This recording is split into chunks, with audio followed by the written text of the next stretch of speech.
राजे शिवथरघळीच्या परिसरात आले. 2 पर्वतांच्या दरीतून वाहणाऱ्या नदीच्या प्रवाहालगतच्या पर्वत खोबणीत ही घळ होती.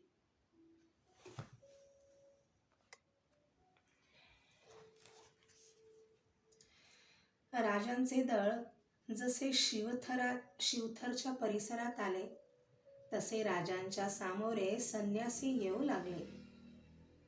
घनदाट अरण्याने सर्वत्र सावली धरली होती. भर उन्हाळ्याचे दिवस असूनही सारा परिसर कसा शांत आणि रमणीय होता. राजांच्या दळाच्या आगमनाने वन्य श्वापदे पळताना दिसत होती. राजांच्या आगमनाची वार्ता देणारे शंखनाद रानात उठत होते. त्या वातावरणाने राजांचे मन प्रसन्न झाले. पूर्वी हा चंद्रराव मोऱ्यांचा मुलूक. याच शिवधरघळीत चंद्ररावांचा वाडा होता. शिवधरघळीत जेव्हा दासबोध लिहिला जात होता तेव्हा त्याच डोंगर माथ्यावर राजांच्या वैराचा कट शिजत होता. राजे शिवथरची नदी ओलांडून पुढे झाले आणि शिष्य परिवारासह सामोरे येणारे समर्थ राजांच्या दृष्टीपथात आले. राजे त्वरेने पायउतार झाले. संभाजी राजांनी राजांचे अनुकरण केले. अत्यंत नम्र भावाने राजांनी समर्थांचे आशीर्वाद घेतले. राजे समर्थांच्या बरोबर शिवथरघळीकडे जात होते. उन्हाळ्यामुळे किंचित क्षीण झालेला प्रवाह घळीच्या एका बाजूने पर्वत उतरत होता. त्याचा मंद पण अखंड नाद वातावरणाची उदात्तता वाढवित होता. घळीच्या व्याघ्रासनावर समर्थ विराजमान झाले. समर्थांच्या मागे भिंतीवर धनुष्य व बाणांचा भाता अडकवला होता. संभाजी राजांचे लक्ष त्यावर खिळले होते. ते पाहताच समर्थ हसले.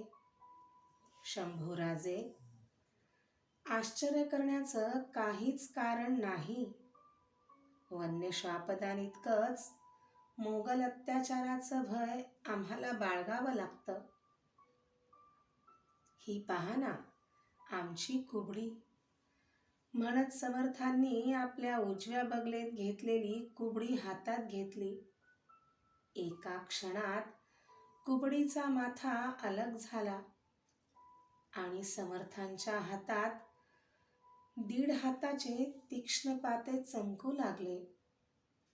दुबळ्यांच्या दयेला आणि दीनांच्या अहिंसेला फारसा अर्थ राहत नाही. हे दोन्ही गुण सिद्ध व्हायला सामर्थ्यवान बनावं लागतं. आता या शस्त्राची गरज भासेल असं वाटत नाही. आता शिवबा छत्रपती होणार. अनाथ भूमी सनाथ होणार. शिवबा, तुमच्या राज्याभिषेकाच्या कल्पनेनं आम्ही तृप्त झालो.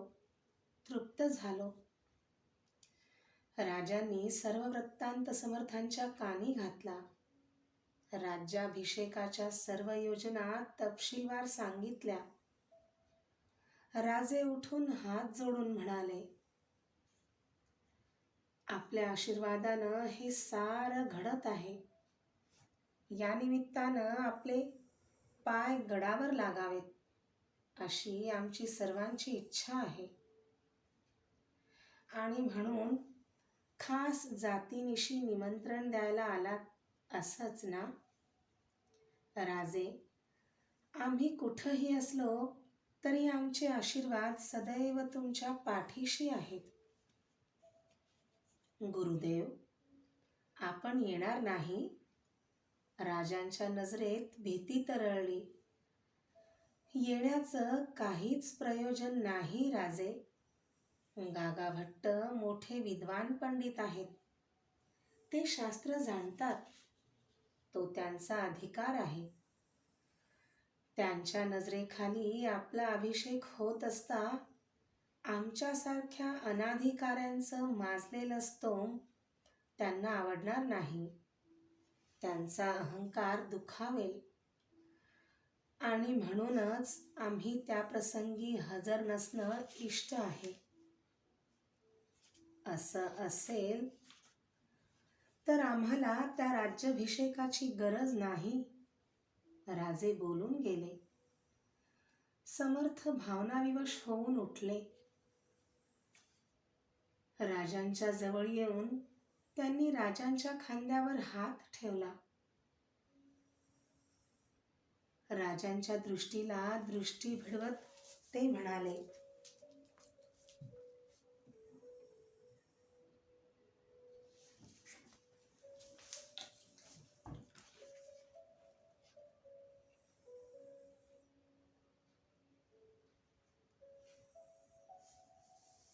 राजे, कसलं हे अज्ञानीपण.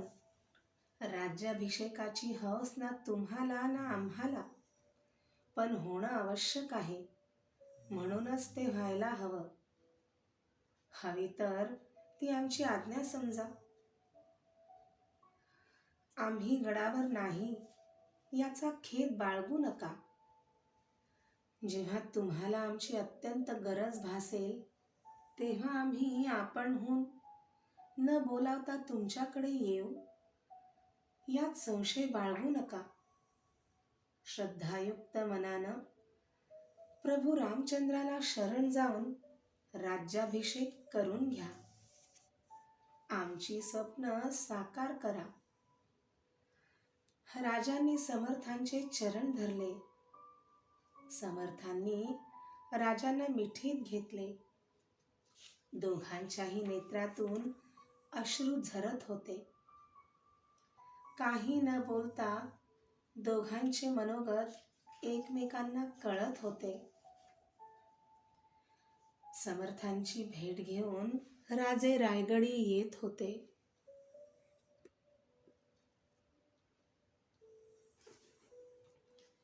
निजामपुरापासून पाली, डेरे, शामियाने यांनी सुसज्ज असे तळ दृष्टिक्षेपात येऊ लागले. रायगडाच्या नव्या पेठेला तर गावाचे रूप प्राप्त झाले होते. ओझी लादलेली घोडी, बैलगाड्या दाटीवाटीने उभ्या होत्या. कोकणी, कर्नाटकी, मारवाडी, गुजराती व्यापारी नाना वेशभूषात आपापल्या माणसांसह वावरत होते. राजे सर्वांचे अभिवादन स्वीकारीत नाणे दरवाजानजीक पोहोचले. गड चढायला सुखकर जावा म्हणून गडाच्या वाटेवर पायऱ्या तासून जागोजागी पाणपोयांची उभारणी केली होती. राजे महादरवाजा नजीक आले आणि राजांच्या आगमनाची नौबत निनादली. राजे गडावर आले. 5-7 दिवसात गडाचे रूप पालटले होते. गडावर सर्वत्र वर्दळ दिसत होती. गंगासागराच्या 5 मजली मनोऱ्यावर ध्वजपताका फडकू लागल्या होत्या.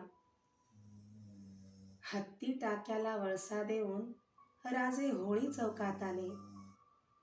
राजांनी शिरकाईचे दर्शन घेतले. राजांना पाहून प्रत्येक जण हर्षभरीत होत होता. राजे संभाजी राजांच्यासह चौकात आले. स्वागताला सामोरे आलेले मोरोपंत अनाजी मागे होते. अचानक राजांची पावले थांबली. एक प्रचंड हत्ती झपझप पावले टाकीत बाजारपेठेच्या रस्त्यावरून चौकात आला. त्याच्या पाठीवर सुवर्ण अंबारी लखलखत होती. हत्ती उंचापुरा होता. त्याच्या गळ्यातली घाट घणघणत होती. त्या हत्ती पाठोपाठ दुसरा रौप्य होदा चढवलेला हत्ती सामोरा आला. राजांनी विचारले, मोरोपंत, या हत्तीवर अंबारी बरी चढवली? राज्याभिषेकानंतर देवदर्शनाला अंबारीतून जावं लागेल. त्यासाठी हत्ती वजवत आहेत. किती हत्ती गडावर आणले? 4. अंबारीचा ऐरावत आणि हौदाचा पुरंदर दोन्ही हत्ती मोठे सुलक्षणी आणि जातिवंत आहेत. गजशाळा बांधलीत. हत्ती आहे. आता हे इथंच राहणार वाटतं. जी, हत्तीसाठी तलाव आहे. भरपूर चांदी वैरणीची सोय आहे. लक्ष्मीच्या वास्तव्य ठिकाणी तिचं वाहन ऐरावत हवंच. कराल ते थोडं. राजे नगारखान्याजवळ आले. मोरोपंत म्हणाले, जरा कातळावर चलावं. राजे कातळ चढले. समोर एका रेषेत उभी असलेली समांतर धावणारी बाजारपेठ उभी होती.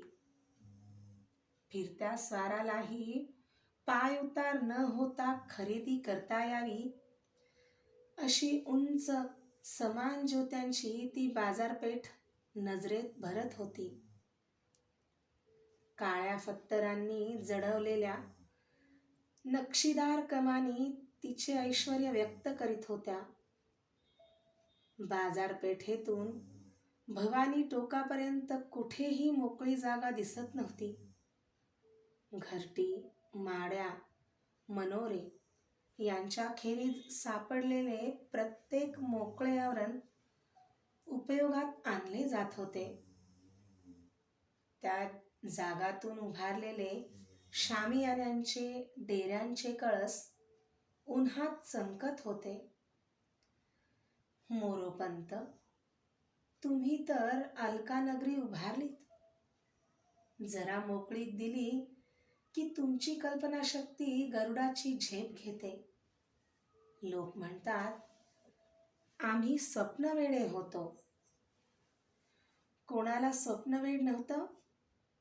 बाजी तानाजींपासून शिवा न्हाव्यापर्यंत सगळे स्वप्नावरच जगले. स्वप्नावर कुर्बान होऊन गेले. त्यांच्यातले सर्वात मोठे स्वप्नद्रष्टे तुम्ही आणि अनाजी आहात. राजे नगारखाने ओलांडून बाले किल्ल्यात प्रवेश करते झाले. सिंहासन सदरेपासून नगारखान्यापर्यंतचा विस्तृत चौक आलिशान शामियान्यांनी आच्छादिला होता. राजसदरेपासून नगारखान्याच्या भव्य प्रवेशद्वारापर्यंत सुरूदार खांब उभारले होते. समोर राजसदर आणि सिंहासनाचा चौथरा नजरेत भरत होता. राजसदरेची इमारत भारी पडद्या आडपडद्यांनी सुशोभित झाली होती. चौक शामियान्यांच्या कलाकुसरीत गुंतलेली शेकडो माणसे त्या जागेत वावरत होती. राजे महाली आले. कपडे बदलून राजे जिजाबाईंच्याकडे जायला लागले. तोच राजस्नुषा येसूबाई आत आल्या. राजांची नजर त्यांच्यावर स्थिरावली. येसूबाई निळा बुंदेली शालू नेसल्या होत्या. कमरेला सुवर्ण कमरबंध चमकत होता. गळ्यात हिऱ्या मोत्यांचे दागिने शोभत होते. पण राजांचे लक्ष वेधले होते त्यांच्या कपाळावर. येसूबाईंच्या कपाळी सुवर्ण रौप्य मुकेशाने मळवट भरला होता. पुरे कपाळ सुबक मळवटाने चित्रित झाले होते. येसूबाई लाजल्या. त्यांनी राजांना नमस्कार केला. आशीर्वाद पुटपुटत येसूबाईंच्या मस्तकावरून हात फिरवीत राजे म्हणाले, राज्याभिषेक सुरू झाला वाटतं. येसूबाईंनी खाली मान घातली. मी नको म्हणत होते, तर सासूबाईंनी हट्टच धरला. त्यांना हे सगळं करून पाहायचं होतं. मग त्यात काय बिघडलं? पण खरं सांगू येसू, तुझ्या साऱ्या सासवा मोठ्या लबाड. त्यांनी सुरेख रूपाची गरीब सून निवडली आणि मनाजोगे कपडे दागिने चढवून केसांपासून नखापर्यंतचा सारा अंदाज घेतला.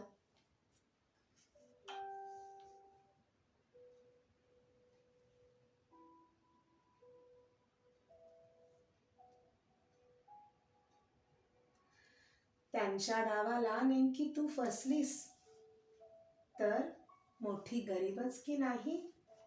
आत येत पुतळाबाई म्हणाल्या, 10 शालू टाकले तरी हिची निवड होईना. हा सकाळपासूनचा 3रा शालू.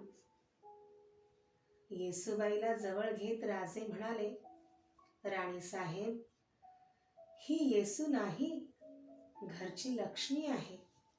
शिर्क्यांची भावेश्वरी. भोसल्यांच्या घरात हिच्या पायांनी लक्ष्मी आली. पिलाजीराव अजून आले नाहीत? येसूबाईंनी नकारार्थी मान हलवली. महालात बाल राजाराम आले. साऱ्यांच्या चेहऱ्यावर हसू प्रकटले. पायात तुमान अंगरखा, कमरेला शेला, अंगात अंगरखा, शेल्यात खोवलेली कट्यार आणि तलवार, मस्तकावर पगडी, असा बालराजांचा थाट होता. तलवारीच्या मुठीवर हात ठेवून त्यांनी वाकून मुजरा केला. राजांना हसू आवरणे कठीण गेले. एकूण सारी सोंग तयार झाली म्हणायची. बाल राजारामांचे गाल फुगले. ते म्हणाले, आम्ही आईसाहेबांना सांगतो. राजे धावले. राजारामांना उचलून घेत ते म्हणाले, एवढं मात्र करू नका राजे. हवा तर तुमचा राज्याभिषेक करतो. पण ही तक्रार तुमच्या आईसाहेबांना सांगू नका. रामराजे हसले. त्यांना कवटाळीत राजे म्हणाले, आता सखू पण येईल. सकाळीच त्या आल्या. पुतळाबाईंनी सांगितले. सखू आली? राजे आनंदित झाले. हो, मासाहेबांच्या जवळ आहेत. चला. राजे मासाहेबांच्या महालात गेले आणि सखूबाईंनी पुढे येऊन नमस्कार केला. राजांचा कंठ उगाच भरून आला. सखूला जवळ घेत राजे जिजाबाईंना म्हणाले, चांगलीच पोक्त दिसू लागली नाही? अगदी सईच्या वळणावर गेली. राजांनी विषय बदलला. एकटीच आलीस? हो. महाजीनं परवानगी दिली ना? हो. त्यांचे उपकार आहेत. आदिलशाही नोकरीत असतानाही त्यांनी तुम्हाला येऊ दिलं. ही त्यांची कृपा. असो, जगदंबेची इच्छा. 2 प्रहरी राजे कवी कलशांकडे गेले. कुशावर्ताच्या शिवमंदिरात दोघे होमात गर्क झाल्याचे राजांना कळले. होम पुरा झाल्यावर आम्ही त्यांना येऊन गेल्याचे सांगा. आम्ही जगदीश्वराकडे गेलो म्हणून सांगा. राजे सर्वांसह पेठेजवळ गेले. दोन्ही बाजूंनी दुकाने नानाविध वस्तूंनी सजली होती. भारतातील सर्व पेठांची नामांकित वस्त्रे, दागिने तेथे गोळा झाले होते. नानाविध नवलाईच्या वस्तू प्रत्येक दुकानात नजरेसमोर ठेवल्या होत्या. सर्व व्यापारी राजांना पाहताच दुकानाच्या पायऱ्या उतरून सामोरे येत होते. नागाप्पा शेट्टी आपला स्थूल देह सावरीत राजांच्या समोर आला. नागाप्पा, तुम्ही आमची पेठ सजवली खरी. तेवढ्या बोलण्याने नागाप्पाला साऱ्या श्रमाचे सार्थक झाल्यासारखे वाटले. ब्राह्मणवाडा ओलांडून राजे जगदीश्वराचा गड चढू लागले. मंदिराच्या मागच्या प्रवेशद्वारातून राजांनी आत प्रवेश केला. देवळाच्या साऱ्या ओवऱ्या भरल्या होत्या. अनेक देशींचे लोक तेथे दिसत होते. अनेक स्त्रियाही तेथे होत्या. मोरोपंत, हे कोण? ही सारी कलावंत मंडळी आहेत. गवय्ये, कलावंतिणी, वादक, नर्तक या मंडळींना ही जागा दिली आहे. याखेरीज अनेक तांबोळी, फुलारी, जुवारी, बाजेगरी पण गडावर आले आहेत. राजांनी मोजडी काढली. मंदिरातून मृदुंगाच्या तालावर उठणारे नृत्याचे आवाज कानांवर पडत होते. राजांनी मंदिरात प्रवेश केला.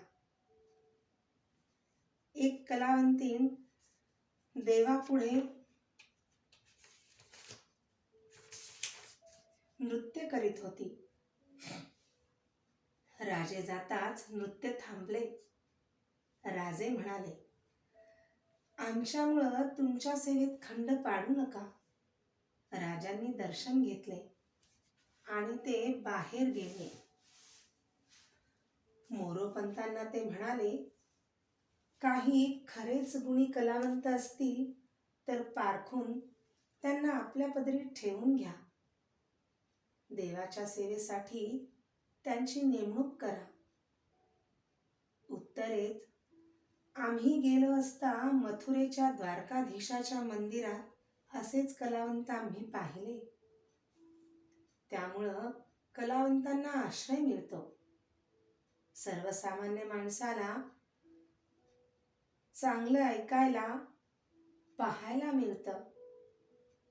राजे एकटेच मंदिराबाहेर पडले. निराजीपंत, मोरोपंत मागे राहिले असता राजे मंदिराच्या प्रवेशद्वाराशी आले. मंदिराच्या ओवरीवर बसलेल्या एका व्यक्तीने त्यांची नजर खिळवून ठेवली होती. तो रूपसंपन्न गृहस्थ होता. केस मानेवर रुळले होते. खांबाला टेकून पाय कट्ट्यावर सोडून तो एकटा कसला तरी विचार करीत होता.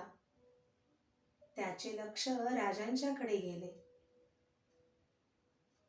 समारंभासाठी आलेला कोणीतरी सरदार असावा असे समजून त्याने राजांना खुणावले. राजे जवळ गेले. राजांनी विचारले, आपलं नाव? मी कवी भूषण, कानपूरच्या त्रिपाठी घराण्याचा मी. इथं येण्याचं प्रयोजन? शिवाजीराजांची कीर्ती ऐकली. दर्शन घेण्याची उत्कट इच्छा झाली. आपला परिचय? राजे घोटाळले. चटकन म्हणाले, मला भोसले म्हणतात. उद्योग? राजाची सेवा. शिवाजीराजे मला भेटतील? आल्या अतिथीचं स्वागत करणं हा तो धर्म समजतो. रूप कसं आहे? माणसाच्या रूपापेक्षा त्याचे गुण पारखावेत असा त्यांचा स्वभाव आहे. त्यांना माझं काव्य ऐकवावं असं फार मनात आहे. त्यांना आवडेल? न आवडायला काय झालं? तोही माणूसच आहे. कविभूषण एकदम उठून उभा राहिला. मोरोपंत नजीक आले. महाराज, कवी कलश येत आहे. अरे रे, त्यांना विनाकारण त्रास झाला. तोच कवी कलश तेथे आले. त्यांनी नमस्कार केला. राजांनी विचारले, कवी कलश, आमच्यामुळं होमात व्यत्यय आला नाही ना? जी नाही. होम संपला आणि इकडे आलो. बिचारा कविभूषण राजांच्याकडे पाहत होता. त्याने कट्ट्यावरून उडी घेतली आणि राजांना लावून प्रणाम केला. क्षमा महाराज, मी आपल्याला ओळखलं नाही. असू दे. कवी कलश हे कविभूषण कानपूरचे. भूषण, आपलं काव्य ऐकायला आम्ही आतुर आहोत. आज्ञा झाली तर एखादं कवन आत्ताही ऐकवेन. जरूर. राजांनी आज्ञा केली. कविराज भूषणने एक वार राजांच्याकडे पाहिले. त्यांची वाणी स्त्रवू लागली. और रन के जाचे कहाँ, नहीं जाचो शिवराज. और रन के जाचे कहाँ, जो जाचो शिवराज. वाह वाह वाह, कवी कलश उद्गारले. अगदी खरं आहे. शिवाजी राजांच्याकडे याचना न करिता इतरांजवळ याचना केली तर काय उपयोग? आणि शिवाजीपाशी याचना केली तर मग इतरांकडे याचना करण्याचं प्रयोजनच काय? राजे प्रसन्न झाले. ते भूषणला म्हणाले, कवी कलश सारख्या श्रेष्ठ कवींची मान्यता मिळवलीत. आता काय बोलणार? मोरोपंत, अशा गुणी माणसांना आमच्यापासून एवढे दूर ठेवू नका. त्यांची व्यवस्था आमच्या राजमहाली करा. त्यामुळं आम्हाला 4 सुखाचे क्षण अधिक लाभतील. कविभूषणने मनात धरलेले राजांचे रूप त्या बोलांनी साकार झाले. जीवनाचे सार्थक झाल्याचा भास त्याला झाला. सकाळी संभाजीराजे महालात आले. आबासाहेब, फिरंगोजी आले. फिरंगोजी आत आले. फिरंगोजींनी मुजरा केला. राजे म्हणाले, शंभूराजे, निराजीपंतांना बोलवा. संभाजीराजे निराजीपंतांना बोलवायला गेले. फिरंगोजी म्हणाले, राजे, डोळ्याचं पारणं फिटावं असा गड सजलाय. लई बोलवा झाली या. त्याचीच आम्हाला चिंता वाटते. नेमका हाच मुहूर्त साधून मोगलाई किंवा आदिलशाही उचल घ्यायची. काय बिशाद आहे त्यांची. मागचे दिस सरले आता. निराजीपंत महालात आले. पंत, आमचे फिरंगोजी आलेत. त्यांना जबरदस्त काम द्या. त्यांचं काम निवडून ठेवलं आहे. अगदी मोक्याचं. कसलं काम निवडलं? राज्याभिषेकाच्या वेळी खास सदरेवर फिरंगोजींना उभं राहायचं आहे. राजांचे सारे खासे सरदार गडावर आले. हंबीरराव मोहिते, आनंदराव, येसाजी गडाच्या उत्साहात सामील झाले. राजांना एकच खंत मनात खुपत होती. ती त्यांनी हंबीररावांच्या जवळ बोलवून दाखवली. हंबीरराव, सगळे आले, पण एकोजीराजे आले नाहीत. महादजी आले नाहीत. आमच्या गोताला सोयरांना आम्ही वाळ झालो आहो. दिवस झरझर झरत होते. गागाभट्टांनी राजांच्या मुंजीचा मुहूर्त काढला. अनेक विधी, अनेक तुला होणार होत्या. त्या सर्व धार्मिक विधींना आवश्यक ते साहित्य गोळा झाले होते. अनेक नद्यांची, सागरांची उदके अभिषेकासाठी आणवली गेली होती. शुद्ध चतुर्थी उजाडली.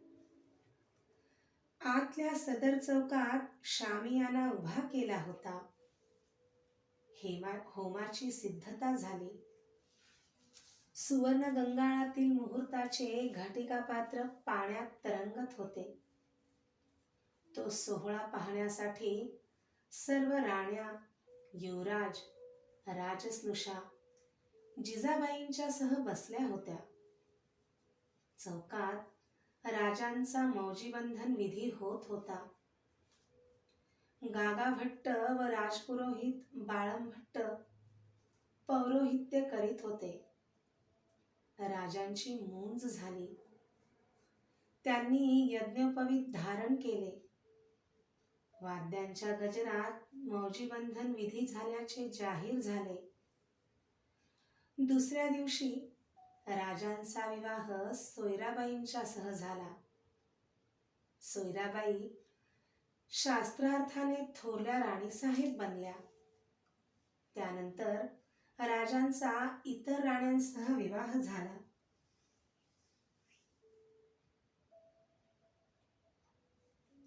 आता राजांच्या अभिषेक विधींना सुरुवात झाली होती.